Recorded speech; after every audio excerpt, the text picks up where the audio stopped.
Good morning, 6th grade history students. We are going to start on chapter 13 in your textbook, which is the chapter on ancient Japan.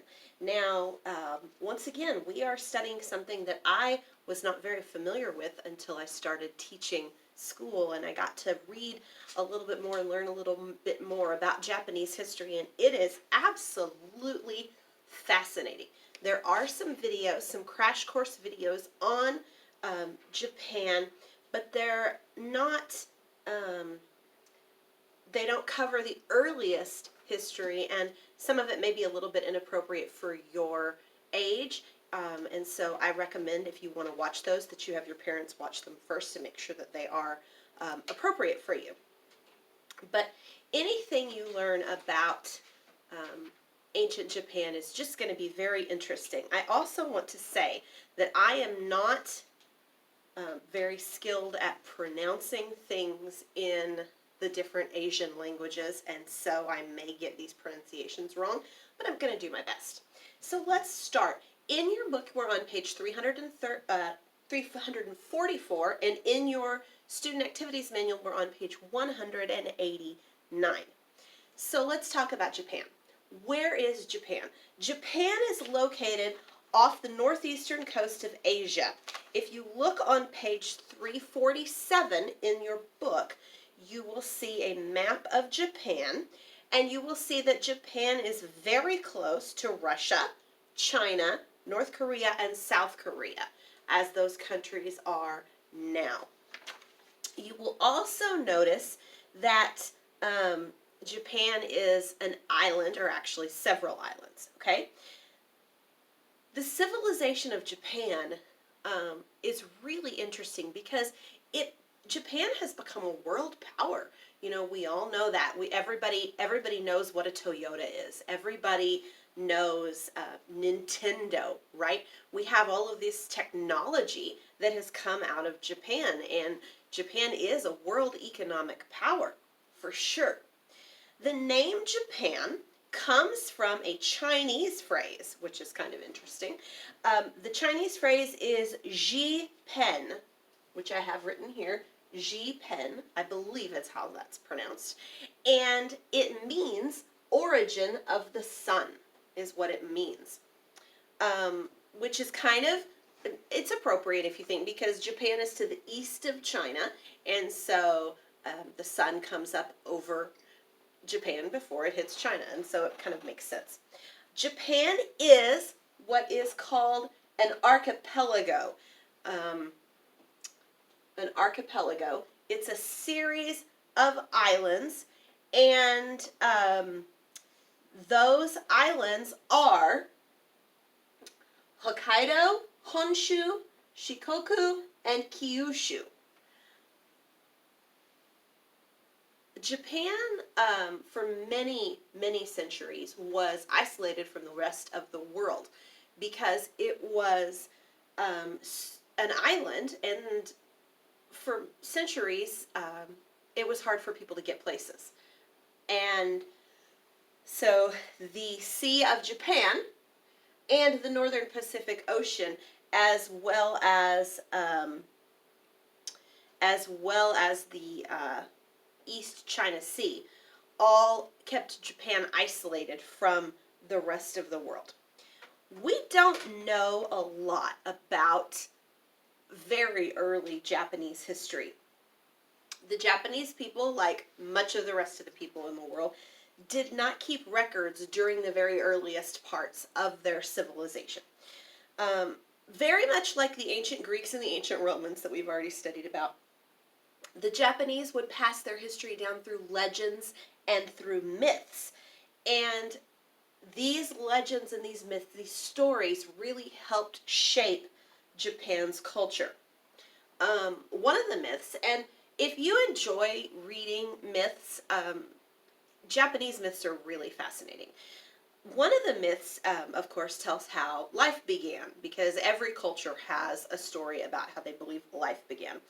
And in the Japanese culture, this myth goes that there was a god and there was a goddess, and they dipped a jeweled spear into the ocean, and when they pulled it out, the drops that fell from the spear formed the islands of Japan, and then the god and the goddess lived there, and their children were the Japanese people.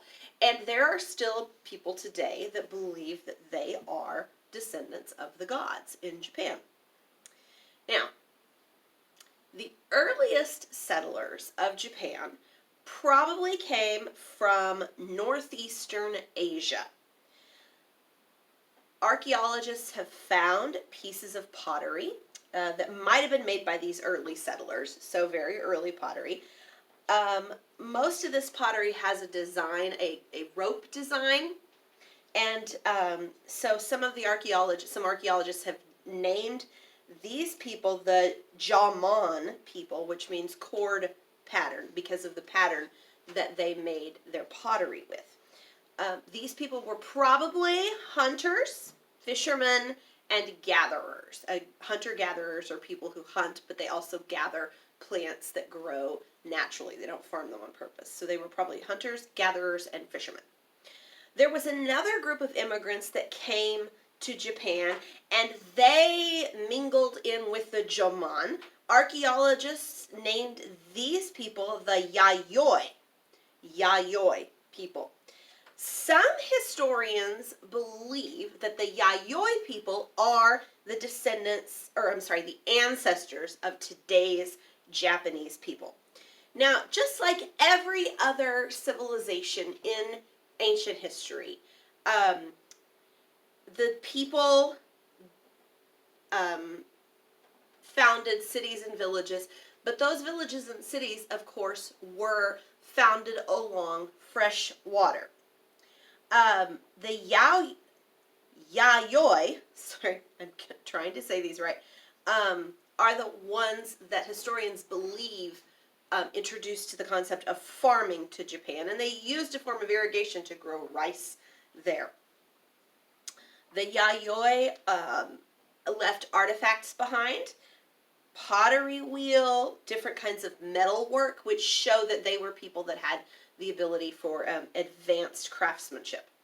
Now, we're going to skip all the way up to 200 BC. 200 BC, by this point, the people of Japan were organized into clans. And you know that a clan is a group of people that are kind of related, and they have a common ancestor. Each clan had its own chieftain, who was also a warrior, who would protect the people from other clans. So in return for his protection, they would then give him part of their harvest. And each chief, or each clan, had its own land and it had its own god. Now, around AD 250, okay, so we're past 0, this is after the time of Christ, AD 250, there was a clan that rose to power over other clans, and that was the Yamato clan. The Yamato clan. The Yamato clan rose to power and formed strong military states. They developed an organized civilization, cities, government, social classes, and a written language. The Yamato clan, the Yamato were very influenced by Chinese culture and Korean culture because the people traded with each other. And you know what I always say, it isn't just stuff that gets traded, it's also ideas that get traded. And so they're very influenced by the Chinese and the Korean culture. Part of the Yamato period was also known as the Kofun period. Kofun period. And the Kofun period is named after these giant tomb mounds that were called Kofuns. During this period, the aristocracy, the people in charge, right?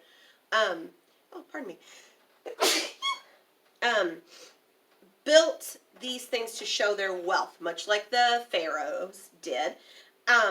Very elaborate, magnificent kofuns.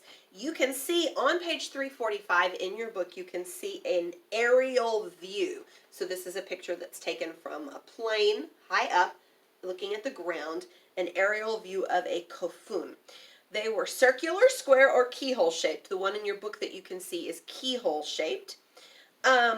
This is, actually I'm not sure if this picture is, but the keyhole shaped kofun in the city of Nintoku was longer than 5 football fields. 5 football fields. So a big, big burial mound. They've excavated the kofuns, much like they've excavated the Egyptian pyramids, and found, many things that they can use to learn about Japanese culture.